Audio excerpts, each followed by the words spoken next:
Let's start you off with this. Jimmy Kimmel was back behind his late night desk last night after a 6-day suspension by Disney and ABC.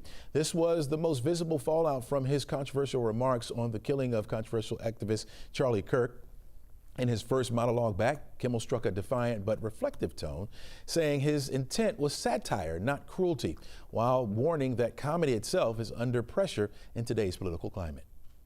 We get to live in a country that allows us to have a show like this. Yeah.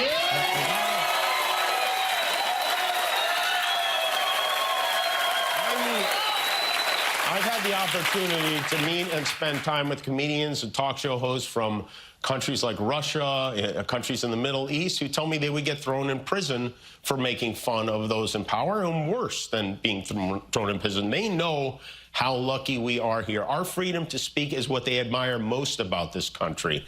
Satire has always been a part of America's free speech tradition, from political cartoons to late-night punchlines. But Jimmy Kimmel's suspension after comments about mega supporters has pushed the debate into new territory. When does comedy cross from commentary into something politicians and regulators can sideline? To dig into this more, let's bring in Sarah Bentworthington Palmer, president of the Georgia First Amendment Foundation. Welcome to the show. Good morning. Thank you so much for having me. Sarah, let's start with satire as it is defined, or how is it defined? How does it fit into the debate over free speech? Yeah, satire is one of the oldest forms of political and impactful free speech. Making fun of our leaders is an important aspect of being able to voice opinions and criticize our leaders in a way that brings people in and makes contrast that can be really insightful. So it's a really important form of expression that, as Jimmy Kimmel pointed out, has a very long history and is often a target of government suppression of speech because it is so effective. Yeah. How do you see this clash between government and late night satire, broadening the fight for free speech? Yeah, I think it is certainly, because things have been so blatant, especially with what happened to Jimmy Kimmel, it has really created some public movement and awareness around this issue.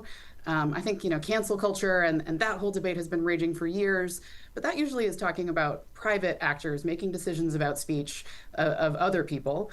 And this is really different and is something that I think is a concerning and scary escalation in what's been going on, because this isn't private people making decisions. This is the government trying to come in and tell private corporations what speech they can and can't have on their networks, and are, cracking down on speech that is critical of our leaders, which is against the First Amendment and antithetical to our values as a country. We've seen both major parties on late night television. It's a part of what they do, right? They used to come on and talk about it. When did all this change, right? When did this change? Well, I think that as the temperature has gotten turned up politically in recent years, certain folks maybe can't take a joke or are, concerned about the effectiveness that comedy might have. And the FCC has a lot of powers, and bringing those to bear on speech that's, based on what people are saying, and not just, sort of the more standard curse words or age appropriate content, things like that, but instead using those powers to harm the content of people's speech. That's something that we have not really seen until the current administration, or at least not to the degree that we have seen it over the last week. And so that escalation is really serious. Yeah. Looking at what happened to Jimmy Kimmel on national television, would you say that this type of speech is going away, that no one, big or small, is safe from political retaliation? No, I mean, I think political satire and jokes, it's age old. And, if anything, sort of the breaking up of where we get our news and information and putting that on TikTok and social media has, if anything, increased this type of speech and this type of political messaging. So I think that's only going to become a more popular form of how people get their information, which could make these issues, more and more important as we go forward in the future. So you don't really see this crossing over into social media, I mean, as far as the regulations go, or even to local comedians, or people just talking in general about it facing retaliation at all? No, I think, this is obviously the most high-profile example we have seen, but there are plenty of other examples of ways that sort of the current chilling culture has impacted people. And it doesn't necessarily have to be a legal ramification, although even locally there have been cases of, for example, Mario Guevara is a journalist who was arrested in June and is facing imminent threat of deportation, essentially only for the content of his reporting, which isn't satirical, but that's a local example of speech suppression.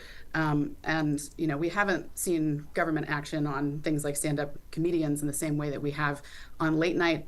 That's really because the FCC has these extra powers over broadcast television, but there are efforts in the government to get more control over social media networks, especially with Section 230 revisions that Congress has been considering. So there are definitely threats to social media and these more unconventional avenues of information. So Sarah, got 30 seconds left. You think that satire like this will be safe in our democracy going forward?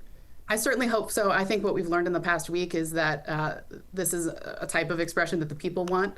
And at least when there's enough sunshine and visibility on stories like suppression in this way, the people have the power to fight back and protect their freedoms and make sure that they can still get this kind of content. All right, Sarah Brewitt-Palmer, thanks so much for joining us. Really appreciate you being so much. on and providing that insight. All right.